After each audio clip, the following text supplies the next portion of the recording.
When you think about businesses that are selling through the roof, like Aloe or Allbirds, sure, you think about a great product, a cool brand, and great marketing. But an often overlooked secret is actually the businesses behind the business, making selling, and for shoppers, buying, simple. For millions of businesses, that business is Shopify. Nobody does online business better than Shopify. It's home of Shop Pay, the #1 checkout in the world. You can use it to boost conversions up to 50%, meaning way less carts going abandoned and way more sales going through to checkout. Sign up for your $1 per month trial period at shopify.com/income, all lowercase. Go to shopify.com/income to upgrade your selling today. That's shopify.com/income.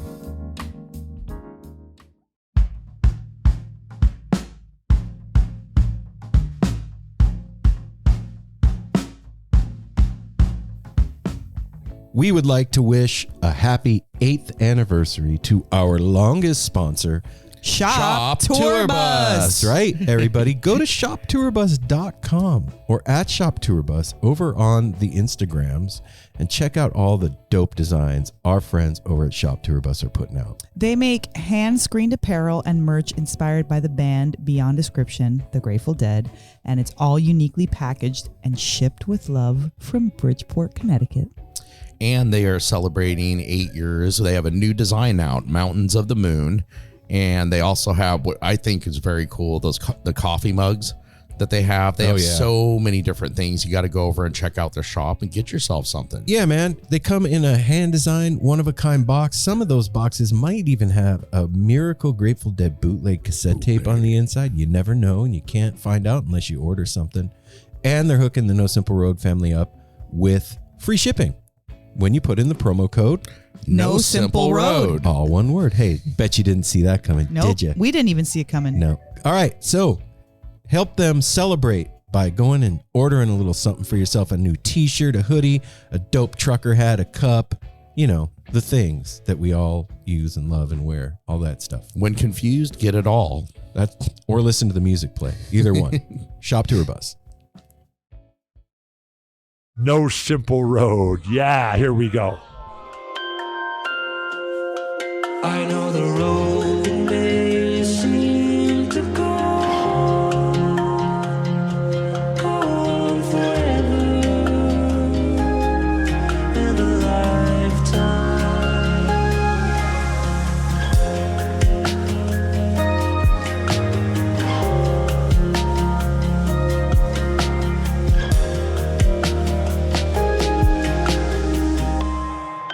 Do you guys feel spooky? I do feel spooky. I took my hat off, so I feel a little bit less spooky. It's for everybody out there that's listening on Friday. It's the Halloween for us right now. Yeah, and it's November 1st for you. Yeah. So we're in the past, you're in the future, and guess what? Hey now, No Simple Road family. What's up, everybody? It's Aaron. It's Apple. And Mel. And we're here. And we're spooky. Boo. Mildly spooky. I got to say, I would like to take a second to recognize the beauty and the spookiness of our homeland here today. It was, you guys drove around, and when I was coming home from St. John's over the hill, it was like going in and out of fog, and everybody's got their Halloween stuff out, and it was cool, spooky fall. Mm-hmm. Like I remember trick or treating as a kid in Vegas, and it just never, ever seemed like Halloween time. It was like either really hot or just not. No, it got cold. There was some cold ass Halloweens. I don't know what you're tripping on. I know what you mean. Being up here, like this, like it's spooky and foggy, and the weather leans towards it more, and everything's orange and red and yellow because the fall colors. It's Vegas. It was just like, okay, today's Halloween in Vegas. Yeah, I refuse to participate in more Vegas bashing. I'm in a Vegas bash. But you know what? Our guest on the show today, Mighty Mike Schermer. Everybody. What? This is a conversation that came to us through the conduit of our friend of the show, Dennis McNally. And Dennis does publicity for Little Village, which is a nonprofit record company. And Mighty Mike is part of that little village scene down there. And this guy has played with everybody. Yeah, it's like it's too much to. I was going to read his thing, but you just need to go to his website. It's mighty-mike.com, and he's been playing around the Bay Area for a long time. Yeah, man. And He's played with people like Elvin Bishop and Charlie Musselwhite, Marcia Ball, Bonnie Raitt, Maria Moldauer, who we had on the show. Yeah, like heavy hitters. Midnight at the Oasis. My dad liked that one. He did? He loved that interview. Yeah, that's cool. And this is we take Dennis's word for it, and once again, he hit it out of the park with an amazing conversation with Mike. This was a blast. Yeah, well, and his new album that came out in August, The Legend of Michael Ray Pickens and His Old Man Country Band, is really cool. I especially liked the Exit Through the Gun Shop. There's some really good songs on here, and this is kind of a departure for him because most of his other albums, he's an amazing blues player. Right. And this was his foray into the like Americana country world. Yeah. And it's, we don't know what we're going to get when Dennis sends us stuff from Little Village because it's pretty eclectic and you just Very don't much know. so. And I put this on. I was like, oh yeah, we're having this cat on the show for sure. So I hope you guys enjoy this conversation as much as we did having it. And thank you, Michael, for being on the show. Yeah, that was man. super rad for you to spend an afternoon with us talking, cutting it up, and talking about your awesome, unique, and thriving career. Oh, and I know how I ended up there in my head. You were saying you're not going to participate in any more Vegas bashing, and I segued into guess who's on the show. Well, he's in Nevada. That's how I got there. Yeah. Oh, okay. Because he said he lives in Reno, Reno, and he was in Truckee at the moment. Okay. He let out from Reno. I was wondering where that. I didn't want to ask though, and have you like short circuit or something. Yeah, don't. Oh. Yeah, I was going. How did you get there? I don't have very many notes on this interview, but one of them is if someone tells you you're good at something, maybe you should listen. Oh, that's the truth. Unless it's your mom and dad, because sometimes moms and dads tell you. They'll just tell you. They'll just tell you Oh that. my gosh! I But you remember know some what? drawings. Sometimes if moms and dads don't tell you that, you won't keep doing it and get better. Yeah, No, that's true. If they keep So encouraging you do need to listen yeah. to mom and dad when they say But it. maybe when you're like 40, and your mom's like, "You're good at that, honey." Like, Yeah. Parents need to quit encouraging at that age if they're not good at it. Yeah. Like, if if they're not like good at trying it, to be a okay. singer and they're tone deaf, you just got to spare the world and be like, you're tone deaf. Yeah, you're tone- You should bake better at baking. Speaking of baking, no, I'm just kidding. No, it really, truly. No, let's speak of Yeah, baking we'll because speak of Aaron baking. has spoiled us again by getting. It's been a while These since loaves, we had man. sourdough loaves, and he got a special starter that's been starting for weeks. Yeah, It's a process. I brought a loaf to work today. Did you? And I set it down on the table, and everybody was like, "Oh my god!" And I turned around and started working again. And it was about maybe 15 minutes. And I turned back around to go get a piece of bread. It's gone. And there was like a little corner of the. Hell yeah. I was like, look at their fingers. I was like, hell yeah. Well, perfect. luckily, yeah, you knew you had more at home. Yeah. I came home and made a delicious steak sandwich on it, all melted. I have a secret dream in my heart of going to one of those like community or whatever they the are. community kitchens. Community kitchens, and like being able to bake like 50 loaves at a time and then selling bread as a side hustle. That's not so bad. It would be so fun. You could do it. Your son would do that with you in a heartbeat. Yeah, that's true. I'll tell you, Totally. there's that one. I'll find out where it's at. You can look it up. There's the one right down here in Beaverton by the Washington Square Mall. Okay. That's where that cookie place makes. You never know, everybody. Your No conductor, simple bread. Yeah, your conductor may end up baking bread for a living in the next year. Who knows? Anything can happen. Follow your dreams and listen to somebody if they say you're good at it, unless it's your parents and you're 40 and you suck and you know it and they know it. All right? Right? No, I don't know if I want to agree with that. I still want to pump up my 40-year-olds mildly okay talents at something. That's true. Okay, I take it back. That's true. If moms aren't going to do it, who else? You're right. That's what I'm saying. Take it all back. It's our job to, if it's in their heart to do, they're still doing it and they're still barely okay. I'm all for it. Keep dreaming, man.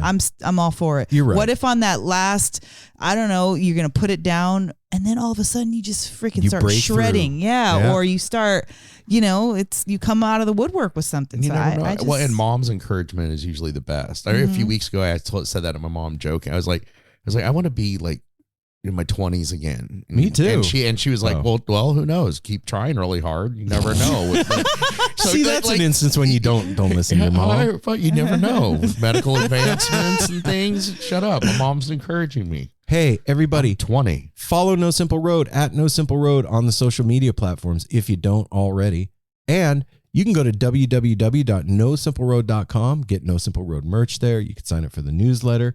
You could schedule a tarot reading with Mel and I. It's still spooky season until the end of November, as far as I'm concerned. So what's better for spooky season than getting a tarot reading by Mel and I? I'd say spooky goes through December, too. We're going to do a tarot reading today. We're going to go up and then we're going to do our ofrenda and we're going to do a tarot reading. This is true. You can go to patreon.com/No Simple Road. Why would I do that, Aaron? Well, you know why? Because this costs money for us to be able to do this. And that is how you help. Man, No Simple Road costs $1 a month and nobody's checking, but the way you pay is you go to patreon.com/No Simple Road, sign up for $1 or more a month. You get access to all the content that's up there. You get the Friday episodes on Thursday evening early with no ads. And then if you do $5 or more, you get a free or special, not free because $5. Yeah, $5 a month. A special custom leather keychain made by our friends over at Lost Sailor Leather. Mm-hmm. Do we have any new reviews? We have no new reviews. But we have calls from 971-808-1524. That is the tepid line. That's right, 971-808-1524. And you too can call like... That'd be dope if you two called. Bono just called up. Hey, what's dude, happening? Did you guys see me at freaking Sphere or what? You like my sunglasses? Hey. No, we don't have any. Yeah, you. Oh, yes, we do. Hold on, Mel's right. Mel's right. Yeah, of course. Yeah.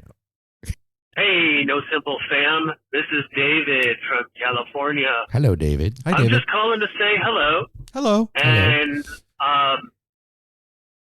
say that I've been listening to a playlist today of Woody Guthrie songs. So lots of protesty and Americana stuff. And on comes a song by Jerry and David Grisman. There it is. And it's one of my favorite David and Jerry songs. It's just very playful and a lot of fun to listen to and sing along to if you know the words. Oh, yeah. Which as many times as I've heard it, I still can't do. But it's Freight Train from Not Just for Kids or Not for Not Kids for Only. Kids Only. I forget the album title, but it's such a fun song. And I encourage everybody to go and find it and listen to it today. Or if you've got it on a vinyl or however you listen to music, go listen. And have a beautiful, beautiful day. Oh, I love you guys. I love you too, man. I love everybody out there. And just enjoy life. Aw, Dave, you're a ray of sunshine, man. You really are. Oh, always put a smile on our face. And that Not for Kids Only album is probably the slept on behemoth favorite of Garcia Grisman. Ain't No Bugs on Me is one of the dopest songs ever. So yeah, you are right. So that is proper use of the tepid line, everybody. You can call 971-808-1524 and call in, say whatever you want, man. And we'll play it on the show. It's kind of how it works. Like Apple said, we don't have any new reviews.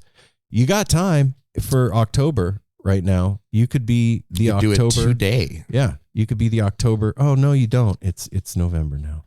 Oh yeah, today. Damn oh it. yeah. Take that back. Well, you could be the 1st of November. Yeah, it's my birthday month, everybody. Yep, You could- and you could Jasper's. That's true. You could send in a review for my birthday month and Jasper's birthday month. That's right. So help us out, man. That's how other people find out about the show. But the most important thing you can do is tell somebody you love about No Simple Road, because that is how the mycelial network of this community of wonderful human beings spreads, is word of mouth. That's the best way to hear things. I want to say one last thing. Quick shout out to our brother Travis from the Grateful Mountain. He's dealing with medical stuff. Yeah, I just want to say, damn, brother. I've seen the posts and everything. We love you, man. That's got to be tough. Didn't pass yet? No. I don't think so. He's been to a couple times in the emergency room, and now his puppy had to go to puppy emergency, but his home and sleeping in his bed and everything. I was just thinking of them today when I saw. We love you all, posts again Travis. Shout out this to morning. Travis, man. Yeah, and if you want to check out at the Grateful Mountain on Instagram, he makes incredibly dope tie-dye stuff and all kinds of goodies. Yeah, man. Some sick tie-dye stuff. One of the very few tie-dyes that I wear is his. Yeah, and you guys both look cute in your overalls, which are adorable. Yep. I don't have any, but whatever. Travis, you heard it here first, man. I There like it is. that. Mel's request. Mel needs some overalls, All some right. bibs. Everybody, we are going to get you to this conversation. Are you ready? We're ready. All right. Without further ado, the No Simple Road crew gives you Mighty Mike Schermer. There's a little taqueria down on the corner next door to a 7-Eleven. The food's not very good, the waitresses are rude, but if you're drunk enough, you'll think you're in heaven. Excuse me, senor, I've seen you here before. I think you might know someone that I do. Pardóname, amigo, puedo hablar contigo about the prettiest girl that I ever knew. Oh, your strongest tequila, 'cause I think I feel a heartache coming on when the mariachis play. Our favorite canción. The last time I talked to my baby, she was hanging out with 2 no-good men. She said, I'm going to Jalisco's with the boys. She never called again. There we go. There you go. How you doing, man? You guys have a cooler space than me. Well, we do this for a living. Where are you? We're up in Portland, man. Where are you at? I'm in. I live in Reno, Nevada, but I'm in Truckee, California right now. Okay. Oh, yeah. We're from Vegas originally. Yeah, I saw the 702 number. Yeah. You know. How's it going, man? I'm Aaron. Nice to meet you. Nice to meet Mighty you Mike too. Schermer. Right on. Thanks for being on the show, Mike. My name is Mel, and then we've got one more. And then I'm Apple. Thank you for joining us. Right, great to be here. Yeah, welcome to No Simple Road, man. So, Mike, you came to us through our mutual friend, Dennis McNally. Yeah. I'm really curious. How did you get hooked up with Little Village and Dennis? Well, Jim Pugh and I, the CEO of Little Village, him and I are old friends. We've played music together for a long time. I've known him since back in the days of Robert Cray. I opened some shows for them and had just a lot of mutual friends around the Bay Area that played music. Oh, okay, I see. You've lived quite the life, many places. I mean, I would say you are like a human gumbo. Right. I'm going to use that in my quote sheet. Yeah, absolutely. You can have that one, man. Although Go ahead, man. It sounds weird actually when you say it back, human gumbo. So it's better than cats and dogs, though. Yeah, maybe for sure. Do you think that like growing up and living in all the places that you've lived has influenced how you play and who you are as a musician?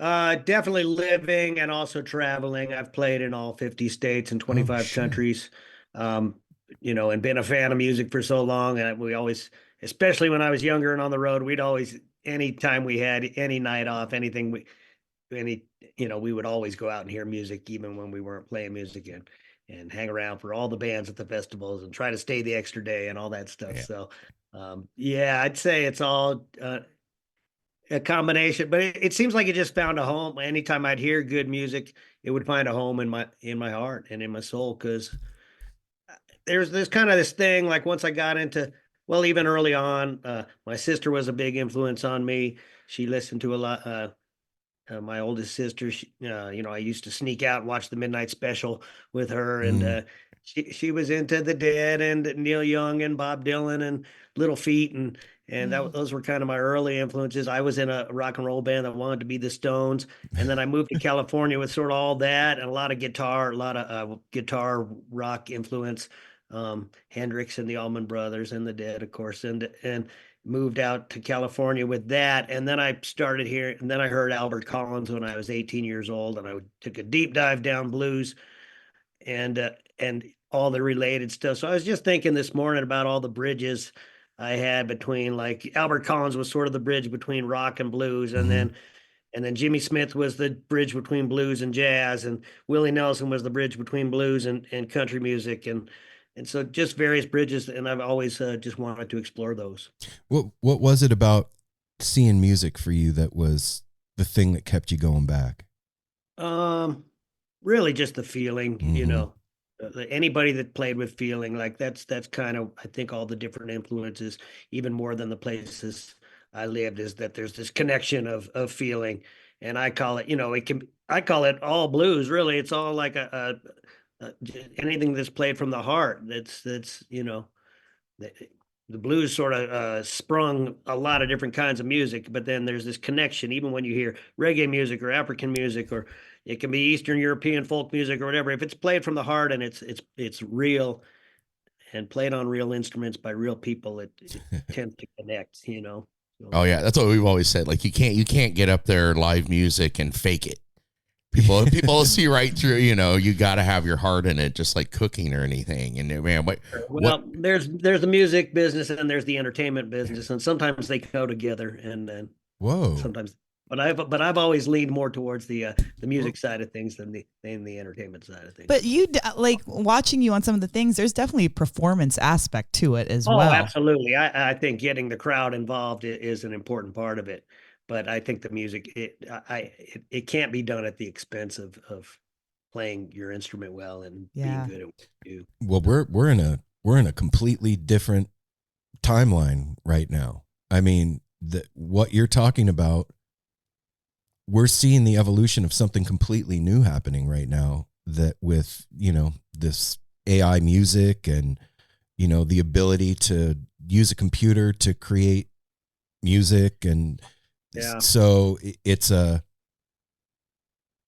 uncharted territory where it's we're like at. The Wild West again, For sure. But the truth always comes out, I think, and even if it's at a grassroots level. I mean, look, you look at on one hand of what's going on there with AI and computer generated music, and a lot of that is a function of the music business itself. It's really hard to have a band on the road financially and stuff like that. But at the same time, look at what's happening in the bluegrass scene and the jam grass. I mean, people playing just picking up acoustic guitars and sitting in a circle and playing music. So I think to every action, there's a equal and opposite reaction. Absolutely, man. The bluegrass scene right now it's exploding. There is so much going on. I think that a lot of people that weren't hip to what was going on are coming into the fold with that, due to, at least in the jam band world, large in part due to bands like Green Sky Bluegrass, Billy Strings, the infamous String Dusters, Yonder Mountain String Band, that kind of stuff. I think in every genre of music, it just takes an infusion of someone young that plays like they're old. And it's happened. Yes. It's happened in blues. It's happened in jazz. It happens in gospel music, rock and roll. Michael, what do you attribute that to? Somebody coming in that's like fresh, wet behind the ears, but then they break out their instrument, and next thing you know, you're like on your knees with your hands up, like that happens. It not often, but it does happen. So what do you attribute that to? Well, there's just natural ability. I mean, I can relate to that because I wasn't blessed with it. I sucked for a long, long time. Just determined to work hard at it and to stay within myself and use use the guitar as a vehicle for my songwriting and stuff. So I just found my niche through that, and then somehow was able to play. Most of the side work I've done seemed like it was always for well, other than Elvin Bishop and Charlie Musselwhite, it seemed like it was a lot of female singers. So I think I was able to just kind of like be able to be a good supportive sideman, and maybe having 3 older sisters had something to do with that. You've played with Maria Moldauer? Yeah, sure. Maria Moldauer. I play with Bonnie Raitt, Tracy Nelson, Angela Straley, Wow. Marsha Paul. Was there a time that you felt like, I got this, like when you were beginning to play and you finally, like you said, I sucked for a while, but then a place where you yourself got comfortable? Well, as far as the I got this thing, that always feels like it's going to happen tomorrow. Just on the brink. Yeah, right. Like any day now. But I think part of it is just age. Just, maybe sometime in my mid 40s, I started to, I don't know if not care is the word, but just, accept be myself. Mm-hmm. Yeah, accept who I am and be myself and my limitations. Love myself for my limitations and for what I bring to the table. Wow, that's not an easy thing to do, Michael. And for any career or anything in life is when you finally like, okay, I'm accepting everything flawed and not, and I actually do have some skills and people like what I'm doing, and just kind of push past that. Just try not to be somebody else. Just be yourself, and that definitely comes through, and especially watching the video performances of you live, like I look at it, it's like very serious, amazing music with a lot of fun tied in with like the lyrics and everything, but then also seriousness, like the last track on the new album, The Exit Through the Gun Shop. You tackle some serious stuff as well in there, and I'm just curious about the writing on the new album. And we're listening to I'm Stuck. we love that one. And is that your wife? Yeah. You two are so fun together and amazing. That one will forever give me a smile. Putting it on it from the first lyrics. Yeah. Can you tell us a little bit about the new album? Yeah, sure. Well, I'm not sure. I guess I've had a song on all my previous albums that was accused of being a country album or a country song. So this time I just started writing. I think part of it, living in Northern Nevada, maybe the backdrop there, 13 years in Austin, where I got to hear people play real honky-tonk music. And, my impressions of country music, even though I've been a record collector and I've loved old country music for a long time, my impressions of the scene and everything were always, well, I grew up in the 70s and 80s, and the 80s was really bad. Country got really sappy during that time. Mm-hmm. And then later, well, you listen to country music, what they call country music now, it's more like stadium rock. And you turn on the radio and listen to that. But when I got down to Austin, I heard people playing real honky-tonk music in small bars and people dancing, and that's kind of where it blew up. So I don't know. I just sort of followed the muse on a lot of these songs, and they one or two came out, and next thing I know, I was like, oh, this sounds like it might be a country album. Then one night, my piano player and I, Chris Landrum is his name. He lives here in Reno, a wonderful piano player. He's from Louisiana, and he's got a real funk and authenticity to his playing. And I mostly know him as a jazz and blues player. We were playing a gig at a country club here. Nobody was listening to us. We were just started playing completely for ourselves, and I started calling off old Merle Haggard and George Jones and Willie Nelson songs, and he started playing the prettiest country piano I'd ever heard. He sounded like, it sounded like Floyd Kramer was in the room. Oh, and that's kind of when the light bulb went off, and I said, and I had been sort of in a songwriting doldrum at that point, and I said, that's it, we need to make a vintage country album. Oh, that's cool. So you did it kind of under like, not a pseudonym, but like a character, right? Yeah, well, that sort of developed. I mean, I guess the shorter answer of Michael Ray Pickens is that it's my married name. Okay. My wife's name is Kimmy Pickens. Her dad's name is Jimmy Pickens, and they're only surpassed in cool country musical names by their Uncle Wink Pickens. Okay, yeah, that's the coolest name I've ever heard. So No, people used to tease her, are you gonna be Kim Schermer when you guys get married? And I said, no, I'm taking their name. So Yeah. that's where that started. And then as it became a bit of a concept album, really, because all my other albums have been sort of marketed and known as blues albums, even though they sort of touch on a lot of different kinds of music within when you actually drop the needle. I just feel like this album was like, no, let's specifically make an old school country record with acoustic bass, acoustic piano, acoustic guitar, maybe a little twang and Telecaster there, and some fiddle, some pedal steel. So it was more in the instrumentation and the production. So is honky tonk and country the same? Well, I would say honky tonk is a subgenre. Okay, and how would you define it or describe it? Honky tonk, more like the music that was played. Yeah, I mean, started out, I guess, Hank Williams and guys like that. I'm sorry, I cannot turn off these messages. I don't know if you guys. No, we're not. No, we hearing it. can't hear it. No worries. Yeah. So I think it comes from music that was country music that was played in kind of the raw bars, the sort of like the blues bars of white culture, really, like in the 40s through the 50s, and then later it sort of became the outlaw movement in the 70s with Waylon Jennings and Willie Nelson and Chris Christopherson and guys like that. But just it just sort of describes beer drinking and hanging out in bars and having a good time. The way I think about it is like honky tonk is to country music as punk rock is to rock and roll. It's kind of the punk rock of country music. It's a little more down and dirty and more rowdy. Yeah. I'm not really sure exactly where the name comes. I mean, there's a Hank Williams song called Honky Tonkin'. It's from about, probably 1940 or 30. I mean, wow, maybe 40s or something. So yeah, I think it just had to do with like I said, hanging out in dirty places. Little lifestyle kind of. Yeah. Lifestyle thing for sure. How is how's the response been to the new album, Mike?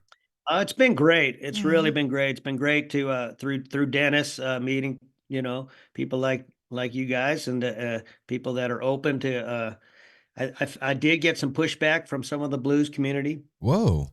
On it. But I kind of found out later that the people in the blues community that didn't really dig it or just kind of went, whatever, maybe you'll get back to blues later. Those people don't really listen to real blues either. So wow. I found out like everybody that didn't like the new album in the blues community is really like a fan of like shredding rock style guitar, which is sort of a subgenre of what's happening in blues now too. So, very few of the people that like my album would also have a Muddy Waters or a Howlin' Wolf album anyway. So, but for every one of those people, I've gained about 10 new fans. Good. And especially people that like, if I go out and play a place, especially around Reno or Tahoe, a lot of the gigs here might be a restaurant or something by the lake or something like that. And somebody might just be sitting there eating their lunch and, and out of the blue, they go, hey, this band's pretty good. They might not even be music fans. So I think I've picked up some just sort of regular people, which is always good. I think that being able to play something outside of your normal genre is the mark of somebody that's truly talented, man. I mean, it's easy to stay in your lane, but when you're stretching and moving into something that's not your normal thing, man, that shows that you got range. Yeah. And for anybody that's giving you shit about that, fuck them, man. Like, well, but like I said, for every one of those so-called blues fans that turns up their nose at it, I pick up about 10 other people that are into lots of different kinds of music. And that's really what's buried the blues lately. I think over the last 20 years, the blues is really like that the crowd's gotten smaller. They're not picking up new fans so much. And it's because of that attitude that it has to stay in this little box. And it doesn't. If you listen to the history of blues music, if you listen to the history of country music, listen to the history of rock and roll, it's from, influences everybody. Everything influences everything, and like you said, it's the artists that have range. Yeah, well, how can an artist truly be an artist without exploring? Like Exactly. you have a guitar and you're just supposed to stay on a couple strings and not use all of them. You know, like it feels when that happens, you know, oh, I love this painting. You did this oil painting, but if you do photography, that's not art. It just Exactly. and it kind of doesn't make sense. Yeah, you know. I think that some of the examples of, like I said earlier, people that have really shown genre bending. I think Billy Strings is a great example of somebody that's bending genre. I know people that are, you know, metalheads that love Billy Strings. People that are into classical music love Billy Strings. Like, and it's because he's taken all of these different elements and influences that he grew up with and created music that's uniquely him. And I think that that's exactly what you're doing. You've lived a really rich life and been a lot of places. So it only stands to reason that the music that you make reflects the experience that you're having living on the planet. Right. And I think that's the goal of trying to be an artist is to do that, you know, to be true to yourself and put it out there, you know, and not just pander to your audience, you know. Yeah. There's way more people that haven't heard me than have. We'll help with that. That's why. That's why you're talking about gaining 10 new fans. Like you definitely gained 3 new fans here because you're not there. The world of music is so large now. That's why we love people like Dennis McNally that are out there listening. And hey, he sends us a lot of stuff, and every time it's usually somebody we haven't heard of. You know, and I'm always like, I'm sorry, I've never heard of you before, but now I get to go listen to all your stuff, and it's breaking across genres, grabbing new fans all the time and stuff. I just started to touch on your other albums, like you said, that are more blues, and I'm looking forward to listening to everything you do and seeing what you do from here on out. Well, thank you. If you know. Helps at all. I hadn't heard of you either. So. Well, good. See, there's always something new out there. Yes. Yeah. I think that if we don't discover new stuff, look, man, life gets boring. Yeah. There's got to be variety in life, and there's got to be exploration. Otherwise, we're living a life of mundane mediocrity at that point. People. There is a segment of the population that just keeps music in a box, and they're still listening to the same stuff they listened to in high school, and you know. Yeah, God bless them, man. Think about it. What do they say down south? Bless your heart. That's their heart. Oh, bless your heart. You know, on your in your bio, there's something stated in there about hard work and talent. Do you think that they are mutually exclusive things, or do you think that somebody that is not talented can become a great player through hard work? I think if you find your what the thing that you are kind of good at. I mean, they tell that to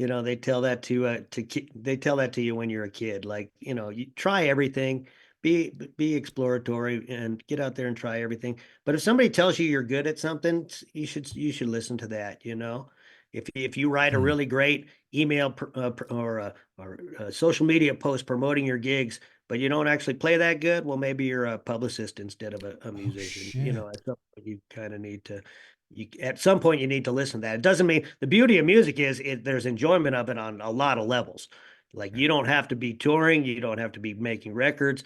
I teach lessons to guys that are just happy to play in their bedroom and or get together with one other person or at a family barbecue or something like that and pick up a guitar and hack through some simple songs.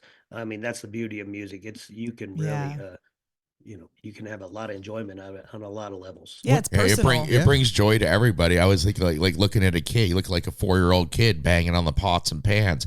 He's playing a sold out stadium in his mind and having the time of his life and smiling. Yeah. Like, in a lot of ways it's better. I know I've gotten caught in the vortex of like, just making the gigs and so many gigs and then life on the road and the you know that just the weariness that comes along with that, and it can actually fade your. I think I've done a good job always putting it away when performance time comes, But then, I had these guys live down the block for me, these old surfers in Santa Cruz, and all they did was get together every Saturday and play through songs. They'd each bring a song in, and they never wanted to gig. They never wanted to do anything but just get together in that garage and I would go listen to them play and hang out on the couch in the garage there. And they'd always like hand me a guitar and say, "Hey man, play with us." I go, "No, I just want to like be in this space and remind myself why I got into music in the first place." Oh wow, that's really cool. What was it that made you decide you wanted to do it? I mean, because let's be real, it's not easy. Yeah, I don't really know. I started playing early on. We owned a clarinet, so I played clarinet. I think I was banging on pots and pans and wanted to be a drummer. And my parents said, "Well, if you play the clarinet, we'll let you switch any instruments." I mean, I was probably 8 years old at the time, and then within about a year or two, I realized the first chair trumpet player was the leader of the school band. And I think being a Leo, maybe that kind of drew me into that. Like, oh, I want that chair, Mm-hmm. And so I started playing trumpet. And about a year later, I went to a music camp, and a beautiful woman was playing "Dust in the Wind" on her guitar, and her hair was blowing in the wind. And it turned out she was the guitar instructor there at the camp. And this camp encouraged you to pick up a different instrument.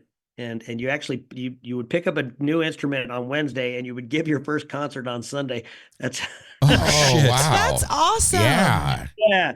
And so it was really it was great. It's called Hummingbird Music Camp. It was in the mountains of New Mexico, and that was a great experience too. So, and then one thing just kind of led to another. From there, I had my sister's friend taught guitar, and I learned Neil Young songs and the Eagles songbook, and then I saw the Grateful Dead when I was in a junior in high school, and then I moved to California. There was music everywhere. There was all kinds of non-commercial radio stations and used record shops and music in clubs and at festivals, and it was complete immersion. I mean, at that time in the mid to late '80s and early mid '90s. There was just so much music happening around the Bay Area, California. It was ridiculous. Mm-hmm. Yeah, the non-commercial radio stations. I remember I lived in California, Nevada, all through that time, and I remember that's the place that I would find all the cool new shit. Like, yeah, absolutely. I like Jesus, Blind Melon. I found out through that, and like bands like Jane's Addiction and all that stuff was all non-commercial stuff at that time. And that's kind of how you found it. And, now I feel like in some ways it's really good the way the internet is to give, anybody that wants to give it a shot and make music, they can put it out themselves. You don't have to wait around for a record deal, and you have the opportunity for other people to hear your music. But on the flip side of that, it's really difficult because it's so saturated. It's like having 8,000 candy stores on every street. You don't know which one. A lot of navigation. Yeah. But I'm on the other side of it. I'm a product of being able to produce my own music and sell it on the internet and find fans on the internet and, get an email from a band in a bunch of high school kids in Italy asking me for the horn charts for this one song because they want to play it at their high school recital and stuff like, that, that That's would never awesome. have happened if I had to wait around for a record contract. So, Yeah. So in your long career, I wonder, is there like anything that you can like compare to like from back then to now, how vastly different it is? Like how you learn, how you market, how the shows are, anything that you can bring from back then to now. Well, oddly enough, I think the thing that still remains is if you want to connect with and build an audience and really build an audience, the only way to do it is to get out on the road and to go play all different places because they're not going to always come to you, right? That's very true. You have to go out there and get it to them. And it's just different now because, I lived through a really great time of being on the road, which was the CD era. We could go out and we could sell those things off the bandstand, and we didn't have to pay a record label anything. Or even if you were with a record label, you might buy them from them at wholesale and sell them at retail on the gigs. But we could sell, like, even being a sideman with Marsha Ball or Maria Moldar, I could sell 5 or 6 a night just to her crowd. So that, that was always able to put money in the gas tank and now it's gotten so expensive to be on the road. It's just I don't know how these young bands do it. It's just really hard. Everything, the cost of hotels, gas, food, just feeding yourself on the road. So I'm not quite sure how they do it. But then you look at bands like you look at a Billy Strings or you look at a California Honey Drops and just look at the way that they've made it happen for themselves. Yeah. Yeah. Nobody gave it to them.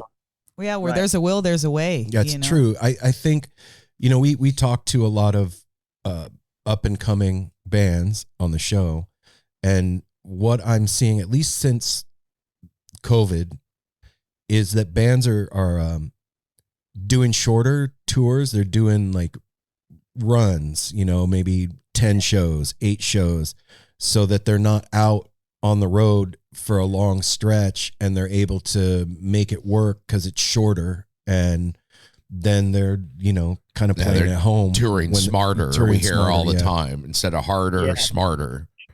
Sure. And it kind of remains to be seen how that pans out, because the rule of the road was always kind of like you didn't make any money until the 3rd week. So, but now there's just not that many gigs on Monday and Tuesday and Wednesday nights. So, especially unless you're at a really big level already, So, I think in a way it's kind of the same. Like there's always been this huge machine that makes these stars and makes, and then all of a sudden they're on the stadium circuit. And then there's this other thing where like you just go out there and do it yourself. And I think that's still the case. The difference is now you're not really selling music as much as what did Todd Rundgren says? He says, my son's in a band. They're not selling vinyl. They're selling cotton. T-shirts. Something Maurice Tanny talked with us about as well. Yeah, Maurice Tanny said, I'm in a band so I can sell T-shirts. Sell T-shirts, right. Yeah. So you're great humor. You're I think you're 5 years older than me. You're 57, right? Yeah, I just turned 58. Yeah. So, we've lived long enough to be able to look back and see the dumb stuff that we did and the smart decisions that we made, however few and far between they may be. And if you could go back to your 18-year-old self and give him some advice, what would it be? To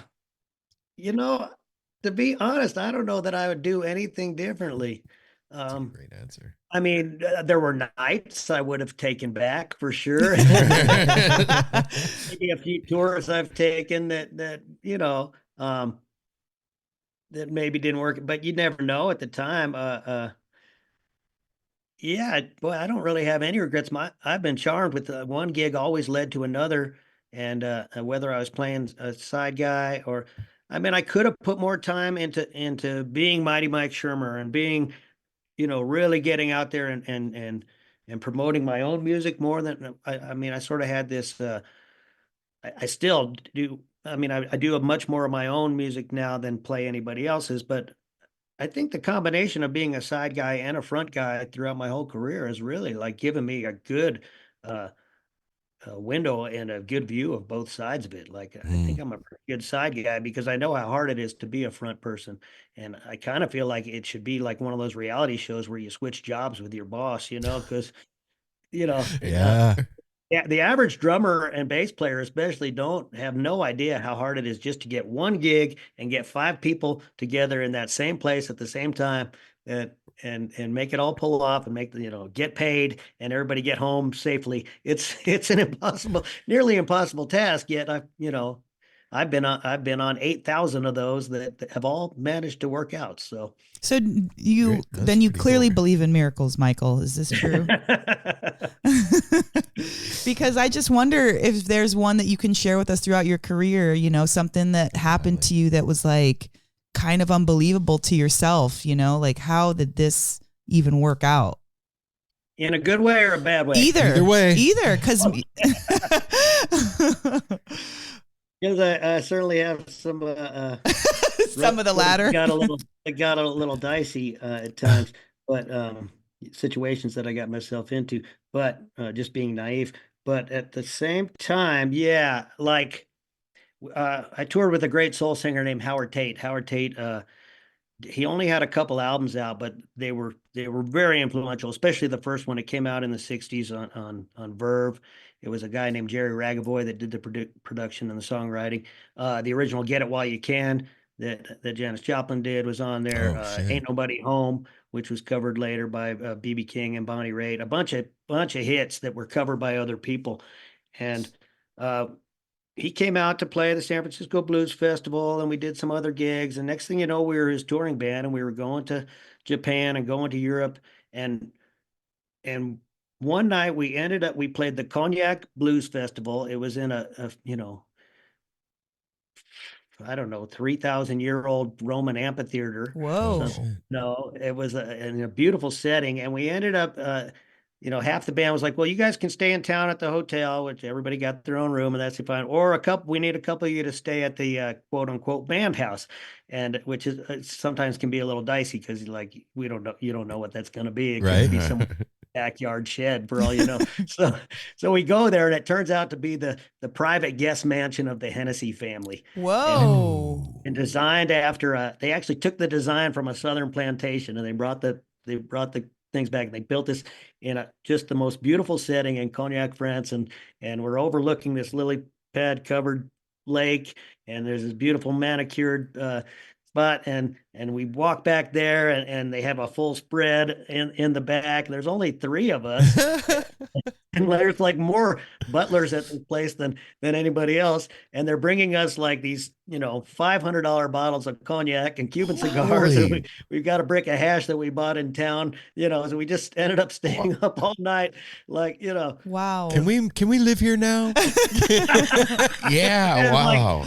And those decisions, and we thought we were taking it in the shorts because it was me and the band leader and Howard. And at that point we had been out for about 6 weeks. The tour hadn't always gone as planned, and everybody was kind of barking at each other. Everybody wanted to get home to their families and to their own beds. And so it was getting a little rough. This is the last night of the tour. And the band leader, Austin DeLone, and I, we said, we'll go stay at the band house with Howard. It's fine. And we get there, and it's like, yeah, I mean, it's like, it ended up the best after gig hang ever. Right. We'll take one for the team, guys. Well, this is for you. Wow. Tell them I'll be like, oh, it was terrible. It's a good thing you guys stayed at the hotel. You guys stayed home, man. I know you got. I like that. I know you got to get to a gig, man. Oh, I'm good actually. Since I ended up staying in Truckee, we got plenty of time. Okay, cool.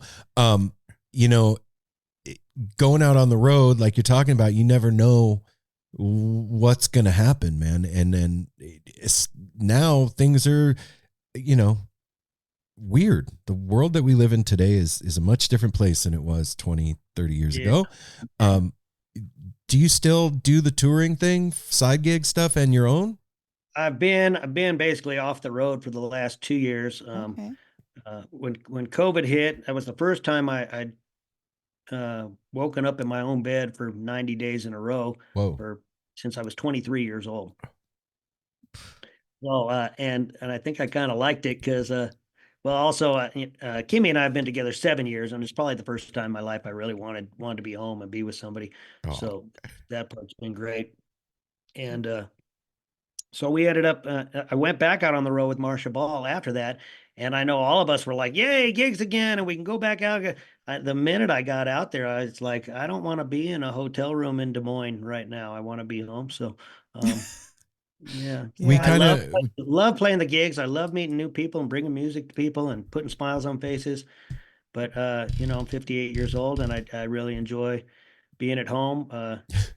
Taking my dog for a hike, I have a great outdoor lifestyle here in Reno, Tahoe area. So it's hard to beat that, So. Yeah. I feel like when you get older, you get a little bit older, and like you said, you have a reason now, where before your reason was to be on the road and to spread your music and your sunshine with everybody. But like now, let them come to you in a sense. You know what I mean? Like, those. And that does happen being in a place like Lake Tahoe. It for sure happens. Like people do come, and then they go like, oh, hey, we saw your gig on your website, and they show up. They just, so that's good. And there are a lot of gigs around here, and especially in the summertime. So that's all good. I'm just trying to find a balance of that.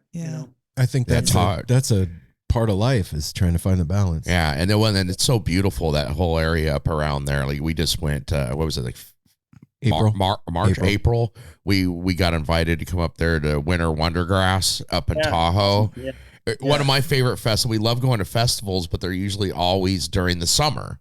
So it's hot. There you deal with the sun to go to one. Not like I said, I not only look like Santa Claus, I love the cold, and it was so fun to be in an environment, getting down to music, and it's snowing. Yeah. It just adds so much beauty and like drama almost to everything. And Tahoe is just amazing gorgeous place.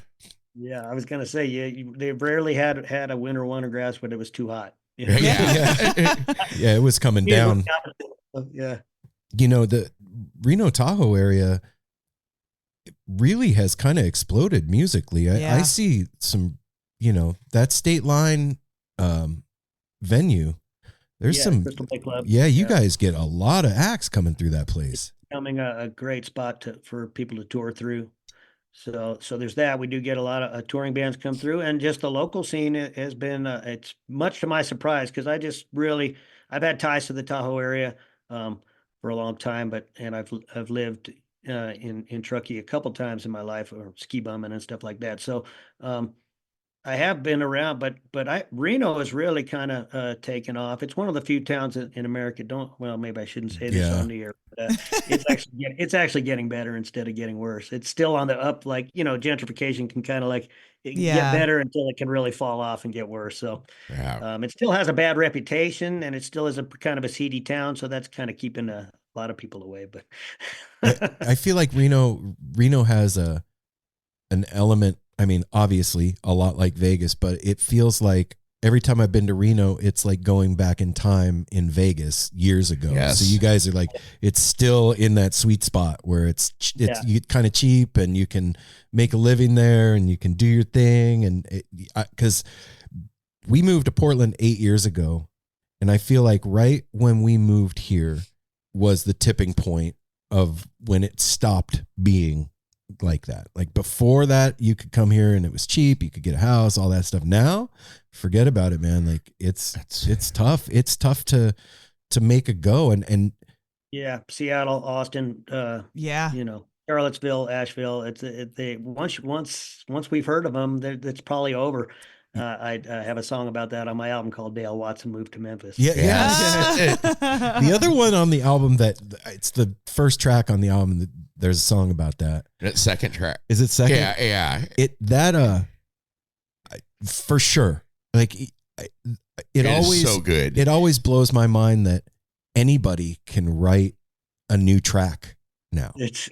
It's amazing when you do come up with something, and now, like, a lot of times, like, just if you want to come up with the title, you got to get on Spotify and see how many other titles there are that are the same as yours, Wow. Yeah. Mel that song was definitely a product of just having nothing to write about that morning, and thinking, like, just kind of feeling, man, all the good songs have been written, and then Kimmy just said, well, write a song about that. There it is. Mel had asked you earlier what had changed for you over the course of your career. How do you feel about the social media aspect of being a musician? Because that's definitely part of it now. Yeah, I think if you can get away with just staying in the lane of promoting music and connecting with fans, connecting with friends, it's a super powerful tool, and it's awesome, and it's free, and it's great if you can stay out of the mess that is so much of social media, which is hard to do. I'm an opinionated guy, I write songs about a lot of things that, and I have a message. I have beliefs about things, and that can be good or bad. Like, people, if you do put your opinions out there, everybody's like, you're going to lose half your audience. Like, well, first of all, not half my audience. And second of all, you're probably going to gain fans in the process too. So it's just a messy thing. It's a fact of life now, and it's so necessary. I mean, there's no way to do it without. I mean, I draw back to the Honey Drops again, because those guys are good friends of mine. And, Les is very proud of his ability to stay off social media. He's barely connected by social media, but the Honey Drops definitely are. There's a post every single day, and somebody's handling that for them. So, Yeah. you have to have it. It's a fact of life. Yeah. Well, we've heard that from several bands that said it's expected from like venues. Sometimes it's in the contract, you have to promote this. Yeah, you won't even get a gig if you don't have that presence. So. Yeah, I can't remember who it was that we saw. It was a couple days ago, like making basically a commercial for their tour, and it's got to be engaging. It's got to be funny or interesting. It can't just be something that you. And I said to Apple, I was like, man, it's kind of sad. Like, you can't just be a musician now. You have to be a public figure on social media. You have to know how to edit, or you have to have a team. Like, but truly being a musician, if you're not playing in your room, you are a figurehead. You truly are. They want to see what you're wearing. They want to see how you're playing. They want to hear your song choice. They maybe even look at Neil Young. He's given his opinions his whole career. Yeah, and that's true. Who's going to say that he lost people's, he didn't lose anything. He's just gained or maintained the people that love him. And so I think that when you put yourself out there and you say, I'm going to sing something to you, you've already eliminated the ability to be unseen. People want to see you. They love you. Yeah. They want to hear your face, your voice, and see your face, Right. And it's a big part of why most of us get into it, or at least continue with it. And I mean, I grew up, small, redheaded, pale. I wasn't going to meet any girls playing football. So there's the why of it. There's the why. We found it. Mike, what shows you got coming up that you want to tell people about? It's really kind of tailed off. I did a bunch of shows in the Bay Area promoting the album. I'll just be kind of kicking around Tahoe, doing a few little restaurant gigs, and there's a couple outdoor. I play these craft fairs that happen all around the region. Some of those, it's really gotten very casual. I did take my first side gig in a while. A great blues saxophone player named Vanessa Collier. She was voted. What do they call it? BB King Entertainer of the Year in the Blues Awards. Wow. Stuff. So, and a really good friend of mine, wonderful guitar player named Laura Chavez, couldn't make 2 weeks of the gig. So I'm going to do that. And that happens at the end of this month. And all those are going to be opening for Blues Traveler. So shit. Yeah. So, and if anybody wants to find me, they can go on my website, mightymike.com. And as gigs come up, I'll be there. We will. We'll have a link to Mike's website in the show notes, so you can go there and find out more. And look, I appreciate you hanging out with us, man. This has been super fun. Oh, thanks. Yeah, man. Thanks. And I'm stoked to have another person that we all love and listen to now. Oh yeah, so another tool in the toolbox. Thank you. Well, we all need each other. We do. Yes, absolutely. We do, all right, man. I'll let you know when this is coming out, okay? I appreciate it. Thanks, all right, Mike. Michael. You have a wonderful day. Good luck on the gig. Break a leg, man. Take care. Bye-bye.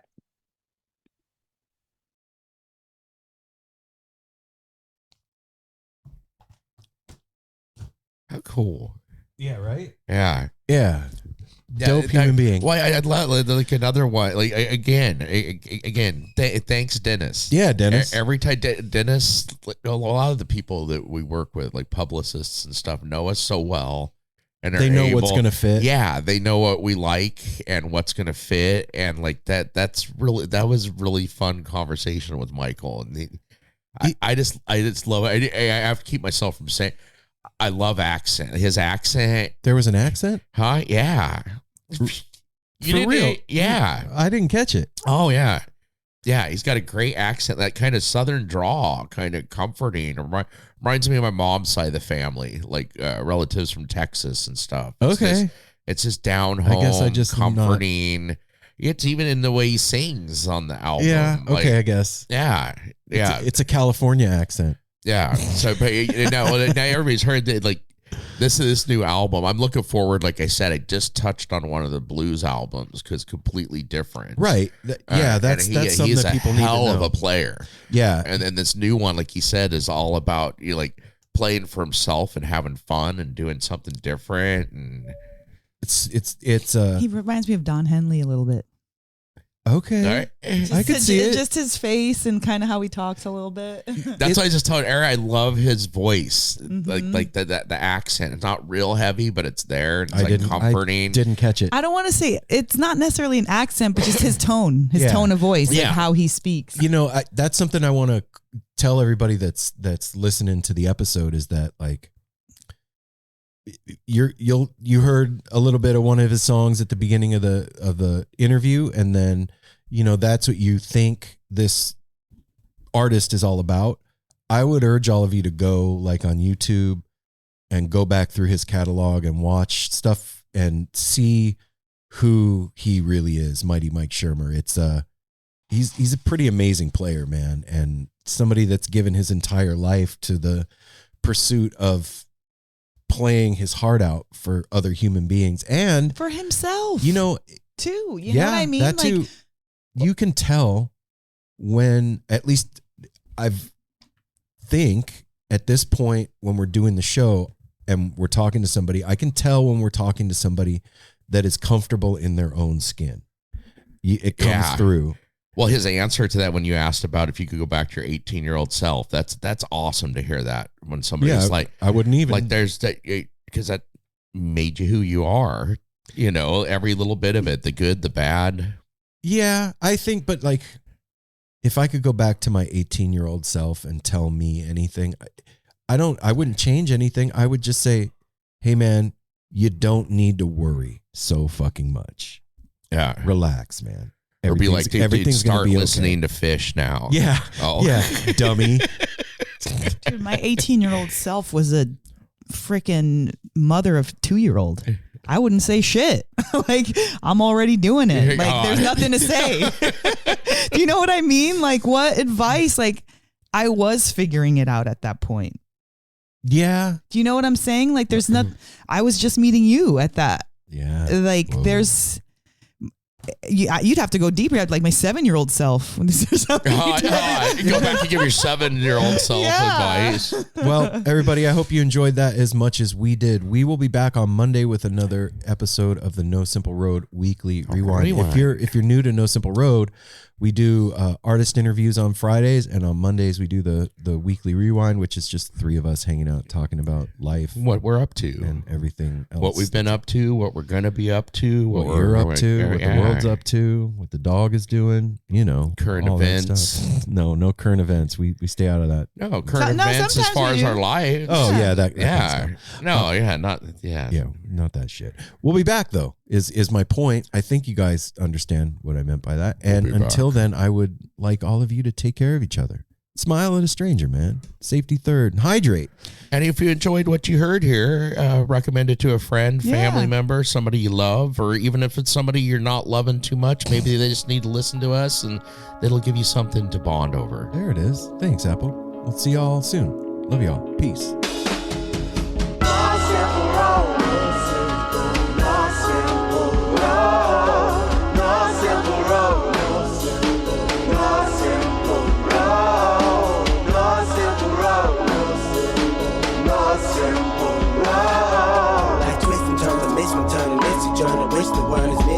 But it's a burden. Family needs has been deferred, and hella means been the earth, and alchemy can bring the birth, the melody of a new born. So persistent, so resistant, so insistent, so commitment, so resilient, or haven't you learned it? No simple road. No simple road. No simple road.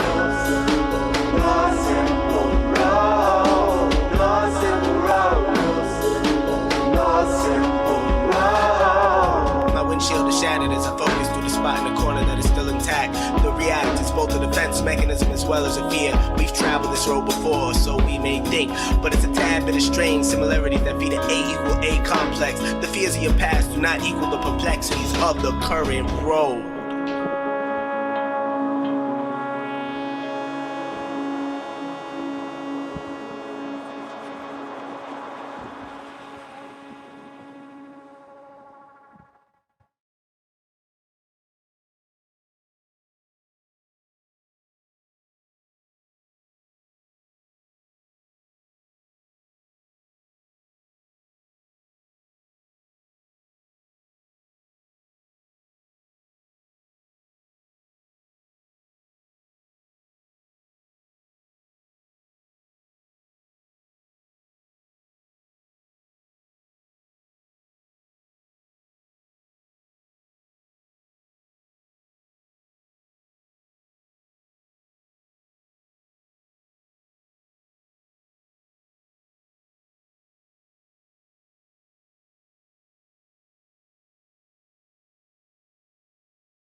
just because Halloween's over doesn't mean that it's time to stop eating candy. That's right. That is true. It is true. This time of year, it's really important to take care of your mental health, and our friends over at Melt Premium Mushroom Chocolate are helping you do that by creating some of the best mushroom chocolate bars on the planet. Also gummies, capsules, singles, all the good things. So what you do is you go onto Instagram and look up Melt Mushrooms, and you are going to DM them and say, hey, I heard about you through No Simple Road. And they're going to be like, what? Here's our menu. Make your choices. And boom, you get it. That's right. 10 different flavors of their bars. And for the month of November, you're getting buy one, get one half off. They also have a couple of new things they've introduced this week. They have the delicious creamy cinnamon horchata bar. Ooh. And they have totes. Totally. Totes my goats. Totes.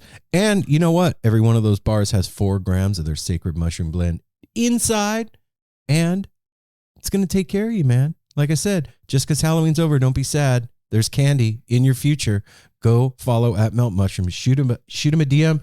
Tell him No Simple Road sent you. Get that deal. And take care of yourselves, everybody.